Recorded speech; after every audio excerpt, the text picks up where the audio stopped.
The South African Red Cross is preparing to support communities affected by heavy rains in the Free State. Severe flooding in the province impacted 5 districts, leaving families destitute. Water levels in some of the Free State's storage dams are over capacity and risk spilling into nearby communities. For more on the situation, we are now joined by the Red Cross's provincial manager, Claudia Mangwegape. Claudia, very good morning to you. Thank you so much for making time for us this morning. So we have the Water and Sanitation Minister who will be going to the Vaal Dam and surrounding areas later on today.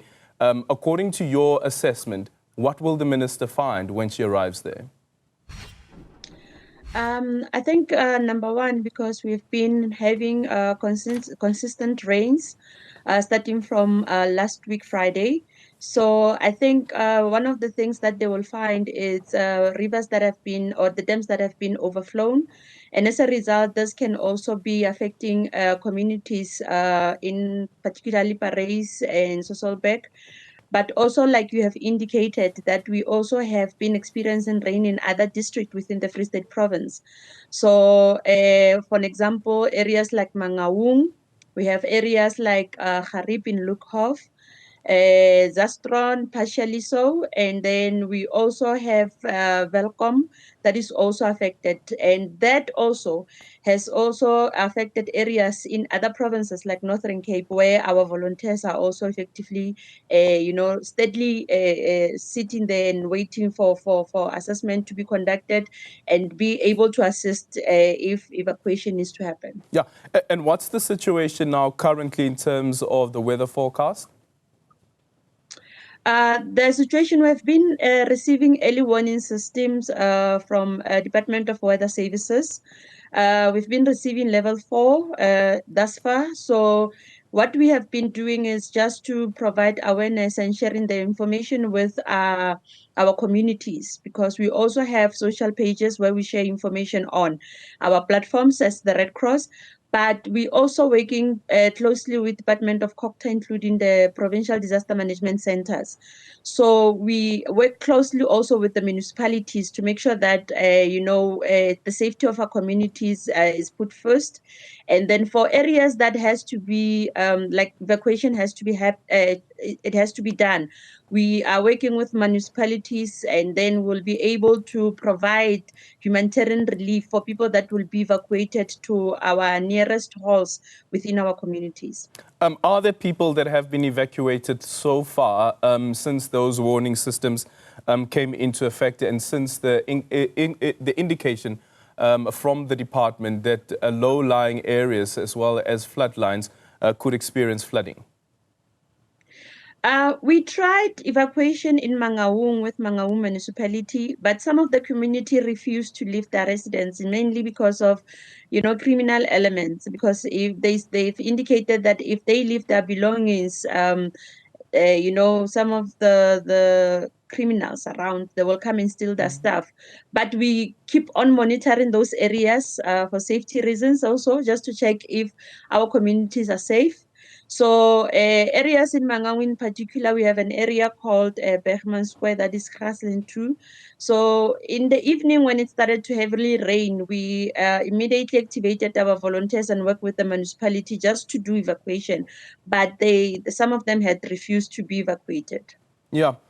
And in situations like that, what then is the response of emergency personnel to be on standby, because you can't just let people and leave people there? Sure, they make a point that, listen, I'm afraid of my assets being stolen or some of my stuff being stolen, but these are human beings at the end of the day. Yeah. Yeah, we actually, even with us, emergency services, including SAPS, because remember the Provincial Disaster Management Center compromises of all stakeholders, including government departments. So SAPS is also being sensitized in this regard. Emergency services, so that in cases where we have to immediately move and evacuate for safety reasons, people can actually know, because saving a life is quite important. And yeah.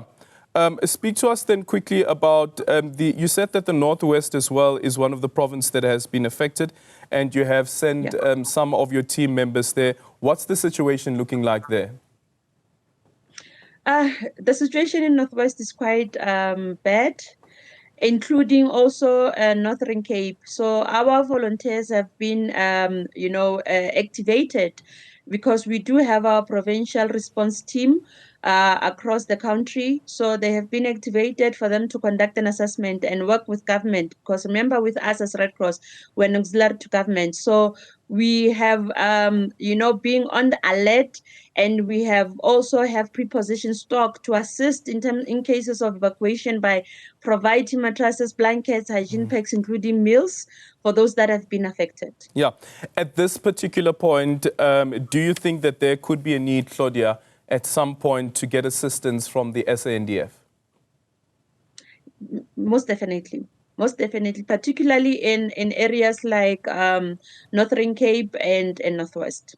Yeah, and tell us why do you believe so? Because some areas are going to be difficult to access.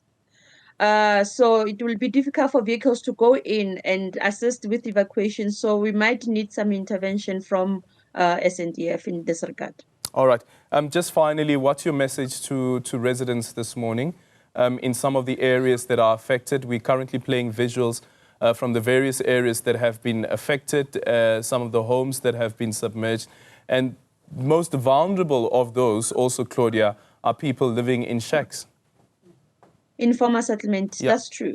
One of the awareness that we've been raising, particularly because we know during this time, kids that are going to school, it's quite difficult for them to actually, just cross some of those areas. So we are requesting to parents that they can keep their kids at school and at home. I meant to say, apologies for that.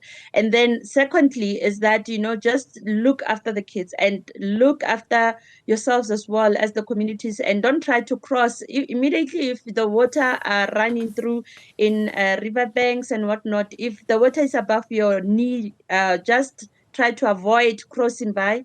And, in these cases where the rain is still, persisting, we are requesting that, kids shouldn't be going to school in areas like that. And they should be kept at home for safety reasons as well. Well, thank you so much for that. Claudia Mangwegape is from the Red Cross in the Free State. She is the manager